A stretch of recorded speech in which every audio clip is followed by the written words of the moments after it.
എന്താ എന്ത് ചേനക്കകത്ത് ഓയിൽ വരട്ടുന്നത്? ചേന ഓയിൽ വരട്ട് മസാജ് ചെയ്യാൻ പോകുന്നു. Agriculture oil massage. പോടാ, ചേന അരിയുമ്പോ കൈ ചൊറിയത്തില്ലയോ? എണ്ണ തേച്ചാ ചൊറിയത്തില്ല, അതിനാ. ഓ ഓ നീ അത് ഊരിയോ? ഒരു കാര്യം മനസ്സിലാക്കണം, അധ്വാനിക്കുന്ന പുരുഷ വിഭാഗം ഈ കൊടും ചൂടത്ത് കിടന്ന് മണിമാളകൾ കട്ടച്ചുമ്മി കെട്ടിപ്പൊക്കുമ്പോൾ വീടിന്റെ ഉമ്മറത്ത് തണലത്ത് കുത്തി നിസ്സാര ചേന എണ്ണ പറ്റിച്ചത്. എന്തൊരു സില്ലി ജോബ് മാൻ. നീ ആദ്യം ജോലി ചെയ്ത് തീർക്കും മോനെ, എന്നിട്ടല്ലേ ബാക്കി കാര്യം. സുഹൃത്തെ, താങ്കൾ ഇങ്ങനെ ഓരോ കാര്യത്തിനും കുറ്റമറുപടി കണ്ടിരുന്നു കഴിഞ്ഞാൽ എന്റെ ജോലി തീരത്തില്ല. എന്റെ ജോലി ചെയ്യാൻ ചോദിക്കും, എന്റെ ശരീരവശങ്ങളുള്ളതാണ്, അത് മനസ്സിലാക്കൂ. നിനക്കിപ്പോ എന്താണ് അത് ചെയ്യാനും പറ്റൂല, 550 രൂപ വേണം താനും. ജോലി ചെയ്തിട്ട് 550 രൂപ മേടിക്കത്തുള്ളൂ. ഞാൻ വേറൊരു കാര്യം ചെയ്യട്ടെ, നീ അതവിടെ ഇട്. കിട്ടും. ഓ, അത് നേരത്തെ ഇട്ട്. അത് മഴന്റെ കൈക്ക് ആപ്പ് കയറണം, ബലപ്പിക്കണം.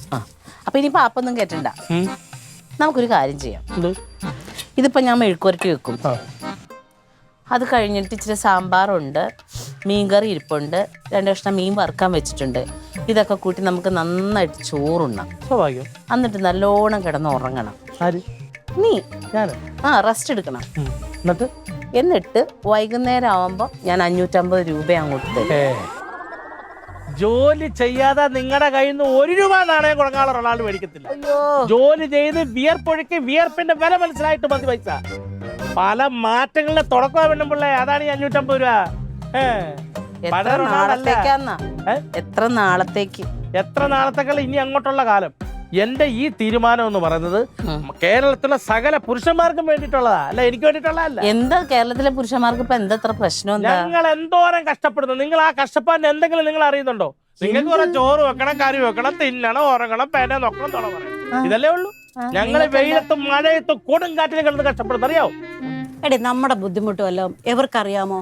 നമ്മള് രാവിലെ മുതൽ വൈകുന്നേരം വരെ കിടന്ന് കഷ്ടപ്പെട്ടാലും ഒരു നല്ല വാക്ക് കുറ്റപ്പെടുത്തലല്ലാതെ നിങ്ങളുടെയൊക്കെ ഭാഗത്തുനിന്ന് വരുവോ? കുറ്റപ്പെടുത്തലോ? പിന്നെ എന്റെ പൊന്ന് മാമി, എല്ലാ നിയമങ്ങളും നിങ്ങളെ സപ്പോർട്ടല്ലേ? പറയൂ, ഞങ്ങൾ എന്ത് നിയമം സപ്പോർട്ട്?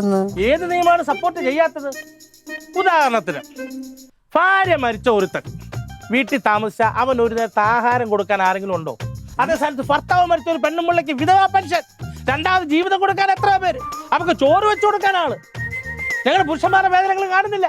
ഇതിനെല്ലാം തച്ചുടക്കാൻ വേണ്ടിയിട്ടാണ് ഞങ്ങളൊരു പുതിയ സംഘടനയ്ക്ക് രൂപം കൊടുത്തതും അതിന്റെ പ്രവർത്തനങ്ങളായിട്ട് മുന്നോട്ട്. ഞാൻ വേറൊരു കാര്യം പറയട്ടെ, നീ പറഞ്ഞതെല്ലാം കറക്റ്റാണ്. ഈ നാട് നന്നാവൂല. നിങ്ങളെ അല്ല, അതിലും നല്ലത് നീ നാട്ടിൽ നിന്ന് പോകുന്നതല്ലേ. പൊക്കോളാം. ഈ നാട്ടിൽ നിന്നും ഈ വീട്ടിൽ നിന്ന് ഞാൻ താമസിക്കാതെ പോകും. ഇപ്പൊ എന്തായാലും ഈ ജോലി ചെയ്ത് തീർത്ത് 550 രൂപ ആഹാരം കഴിക്കും. പക്ഷെ ഞാൻ പോകുമ്പോൾ എന്നെ കുറിച്ച് ഓർത്ത് നിങ്ങൾ നൊമ്പരപ്പെടും. എന്റെ മോനെ, തങ്കത്തിനൊരൊറ്റ വാക്കേ ഉള്ളൂ. 550 എന്ന് പറഞ്ഞാൽ കൃത്യം 550 നിന്റെ കയ്യിൽ തന്നിരിക്കും. പക്ഷെ വിറക് കീർത്തിരും. എന്തുവാടെ ഈ 550 കണക്ക്? നിനക്ക് 500 റൗണ്ടാക്കി അങ്ങ് വാങ്ങിച്ചാ പോരെ? റൗണ്ടിന്റെ പരിപാടിയില്ല. 550 തുടക്കമാണ്. ഓരോന്നിന്റെ തുടക്കം ഒരു യുദ്ധത്തിന്റെ തുടക്കം. യുദ്ധം